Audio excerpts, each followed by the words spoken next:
Spike, for over 20 years, you've been making films about Brooklyn.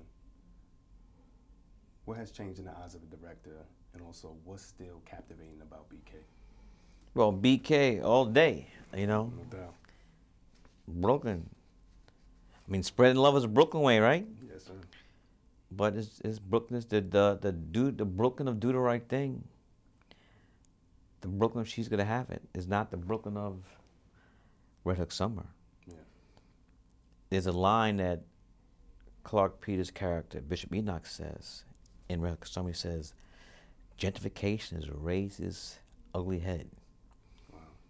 And the thing about gentrification is that there are pros and cons.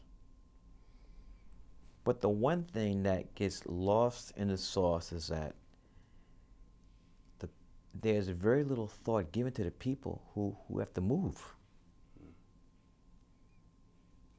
When my parents bought this our brownstone across the street from Fort Greene Park between Myrtle and Willoughby, they didn't even list Fort Greene. They didn't even say Fort Greene. They said Brooklyn Heights vicinity. They would say downtown Brooklyn. They didn't mention Fort Greene. $40,000 our brownstone. Now, $1 million. $1 million. More than that, man. Really? Yeah. Across from the park, come on. And then, you know, the neighborhood changes. And there's some things gonna happen that's gonna be good. You're gonna get better. Your garbage will be picked up now. More police presence. Hopefully better public school systems. But then you say, why don't we have those services up to state standards when, well, because some people move in, then we gotta start providing stuff. So that's where it gets tricky, and that's some of the things we deal with in this film, Red Hook Summer. Okay, so tell us more about Red Hook Summer. Red Hook Summer is another, I would say, installment about my Chronicles of Brooklyn, New York, which I love so dearly. Yes. So do you. Of course. She's Gonna Have It took place in Fort Greene. Do the Right Thing is in Bed-Stuy. He Got Game, Coney Island. Clockers, Boerum Hill. Did I say CROOKLYN already? CROOKLYN is Bed-Stuy too. Yes. So there's a whole lot of history here.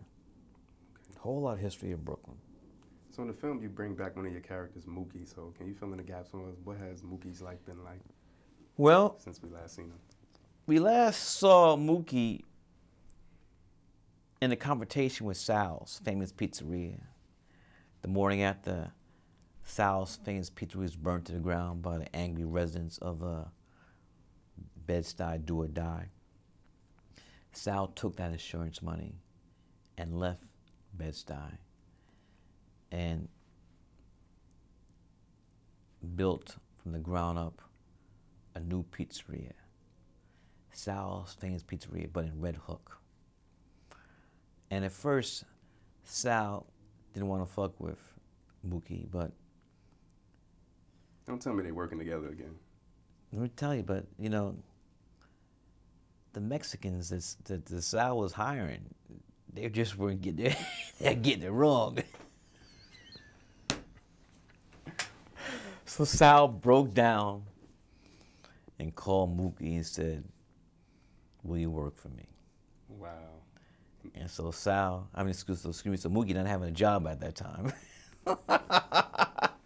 gladly took up Sal's offer. But first, before Mookie, he said, me and Vito got to talk, because you know they had beef. Mm-hmm. But they squashed the beef. Also, one of Mookie's conditions was that sisters and brothers would be on the wall. Wow. So sisters and brothers now on the wall in Sal's famous pizzeria in Red Hook. It all comes full circle.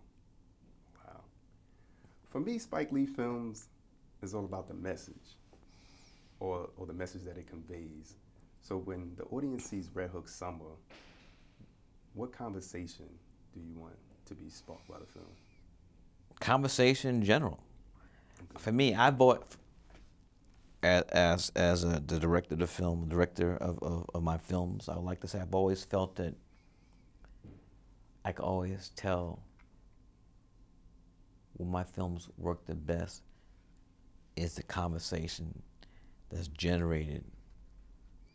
When people come out of the theater and they talk about in the lobby and driving home and on the bus and the subway, and when they get home they're still talking about the movie, that's when I know that the film has had an impact. And the conversation has to be that they agree with everything. I mean, a lot of conversations, debate, discussion. People still ask me, stop me on the street today. This 2012, people still, Do the Right Thing came out in 1989. People still ask me why did Mookie throw the garbage can through the window. It's a lot of people's favorites. So, you know, it's a good feeling to know that the movies have a life. Yes. People still ask, like yourself, you ask what happened with Mookie. They want to know. You know, people want to know. People want to know what happened to Nola Darling. Yes. And she reappears in this film,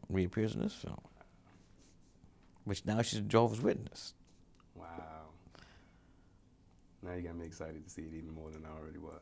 People have been waiting for a long time for a Spike Lee film, so we're happy it's finally here. Well, you know, and people have been telling me, yo, when's the next joint? When's the next joint? So hopefully all those people said that will come out opening weekend. That's what we need. Yes. Finally, for Jules and Tony, what was it about the actor and actress that... Well, they went to my junior high school right here in Fort Greene. Really? And there's a drama teacher, a wonderful drama teacher there. His name is Mr. Edwin Robinson. Great teacher. Okay. And I knew I could find Chazz and Flik. So I knew I could find, Chazz and Flik in his class. I did with Jules and Tony.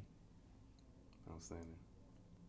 Well, thank you for your time. Looking All right, forward man. to seeing the film. Cool. All right, Brooklyn. Outstanding. Thank you. Summer, let's do it. Gotta show the Nets.